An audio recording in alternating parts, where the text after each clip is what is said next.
tras el mito de la conquista de México. Parte 20.1. ¿Y si la alianza indígena española no hubiera ganado?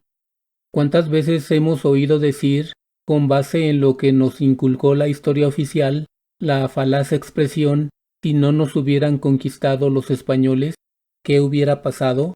Por supuesto, nunca lo sabremos, pero cada uno de nosotros puede completar esa expresión dependiendo de nuestro punto de vista. Muchos, por ejemplo, aseguran que éramos una raza suprema a la que destruyeron Cortés y sus huestes. El caso de la mal llamada conquista de México es uno de los acontecimientos más polémicos para los mexicanos, pues se arguyen altas traiciones que dieron como resultado el brutal e inhumano sometimiento de nuestros ancestros. Sin embargo, como hemos visto a lo largo de estas entregas, no es cierto que se conquistó a México en 1521. Un claro ejemplo de esa visión polémica se puede encontrar en la obra mural de Diego Rivera, particularmente en la colonización de Hernán Cortés a Veracruz. En general, la obra de Rivera nutre y se nutre de una visión antihispanista que pinta a los peninsulares como violentos, crueles y desmedidamente ambiciosos, como una marabunta de soldados mal encarados y avariciosos sedientos de oro, destruyendo todo a su paso, sometiendo y vejando a los indígenas, marcando sus cuerpos con hierro al rojo vivo como si fueran ganado y esclavizándolos y explotándolos de forma inhumana. En cuanto a Cortés, se le puede ver como una figura decadente, tanto física como moralmente, debido a que, con la complicidad de la Iglesia Católica, destruyó el paraíso indígena. Así, al capitán español se le pinta de manera grotesca, con un cuerpo y un rostro deformados como consecuencia de la sífilis. Esa fealdad representa un juicio condenatorio a la corrupción hispana, a su sed insaciable de riquezas y a su desprecio e incomprensión de lo que era el mundo indígena. Según esta visión, los españoles solo buscaron extraer la mayor riqueza de estas tierras sin importar los medios para lograrlo. Nunca se propusieron aportar algún beneficio a los pueblos sometidos, pues las técnicas, los animales y los cultivos llegaron de manera incidental o por personajes no hispanos, como en el caso de las semillas de trigo, cuyo cultivo se dio a iniciativa de un esclavo y negro llamado Juan Garrido, según narra Francisco López de Gómara en su obra Historia de la Conquista de México.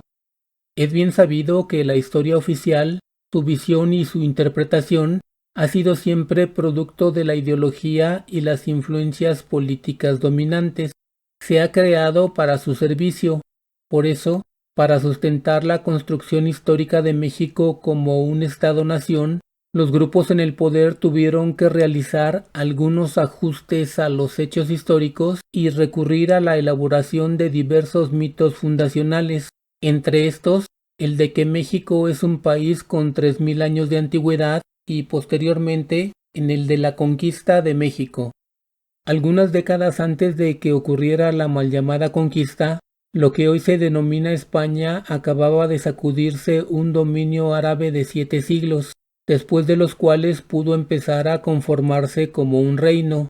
El también mal llamado descubrimiento de América y la conquista de Granada, ambos sucesos ocurridos en 1492, están considerados simbólicamente como el origen de la España moderna. Los relatos históricos de la conquista, tanto el español como el mexicano, parten de un suceso previo, la llegada de Cristóbal Colón a lo que hoy conocemos como América en 1492. En ese entonces, la península ibérica vivía un proceso de unificación de diversos reinos, entre ellos España, que salía de una guerra muy desgastante contra los moros, por lo que sus arcas habían quedado vacías y tenía la necesidad de obtener oro para sostenerse. Además, iniciaba la búsqueda de nuevas rutas que le permitieran comerciar con los imperios de Asia. Mesoamérica, por su parte, pasaba por un momento de apogeo. A principios del siglo XVI, los mexicas estaban en plena expansión.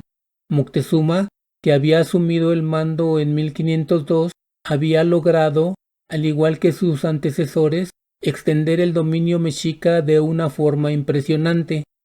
Las diferencias entre ambas culturas eran muy evidentes. Nada tenían que ver sus sistemas económicos, políticos y sociales, y tampoco su religión ni su manera de concebir al mundo. Aunque ambos eran pueblos guerreros, su manera de concebir la guerra, como ya se vio, era muy disímbola, y esas divergencias subsisten hasta la actualidad.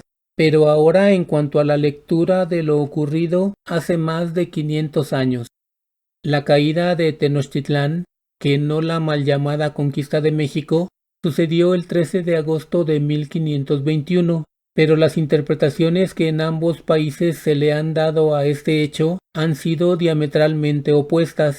En España, por lo general, se le ha considerado como un proceso civilizatorio, es decir, benéfico, impulsado en ese entonces por la corona española, mientras que en México la versión oficial la entiende como la primera y brutal conquista de los pueblos originarios.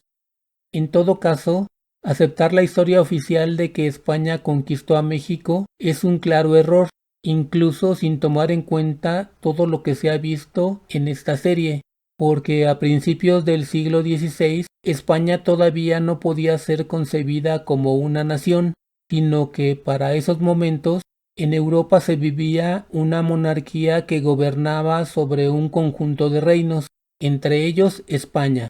Por tanto, España como Estado-nación aún no existía. Lo mismo aplica para el caso mexicano. Se conquistó a Tenochtitlán, no a México, ya que éste tampoco existía como Estado-nación. Continuaremos con esta interesante historia en la siguiente entrega.